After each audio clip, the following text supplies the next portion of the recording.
Northern Ireland has been weaponized by the European Union over less than 1% of trade, a Brexiteer has said. As a post-Brexit row rages on, the UK and European Union remain at an impasse over the implementation of the controversial Northern Ireland Protocol.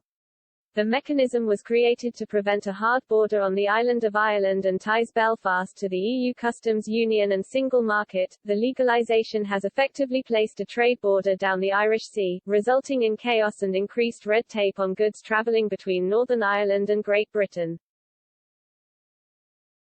European Commission President Ursula von der Leyen said last week there was no alternative, and called on the UK to implement the protocol in full. Brexit Minister Lord Frost hit out at the EU chief's response and in the House of Lords called on the bloc to recognise the impact it has caused. Former Brexit Party MEP James Wells has lashed out at the stance taken by Brussels and says Northern Ireland has been weaponised by the EU and Ireland. Mr. Wells says Northern Ireland has effectively been annexed by the bloc as Belfast is now under its regulatory framework.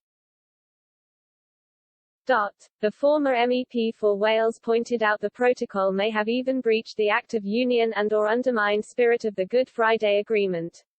He has called for light regulation at the border as well as the creation of trusted trader schemes to ensure goods are checked at source. Mr. Wells, a former head of trade and inflation at the ONS, added it should not have got this far as trade between Northern Ireland and the Republic is around £5 billion. This equates to less than 1% of the £650 billion worth of trade between the UK and EU. He told Express, what should have happened in the first place is there should have been implementation of light regulation on the border between NI and Ireland using the existing border.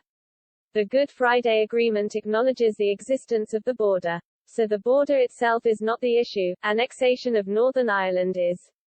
To put things into context, trade between Northern Ireland and Ireland is around £5 billion a year, whereas trade with the UK and EU is £650 billion. So trade going across that border is less than 1% of the trade between the EU and UK.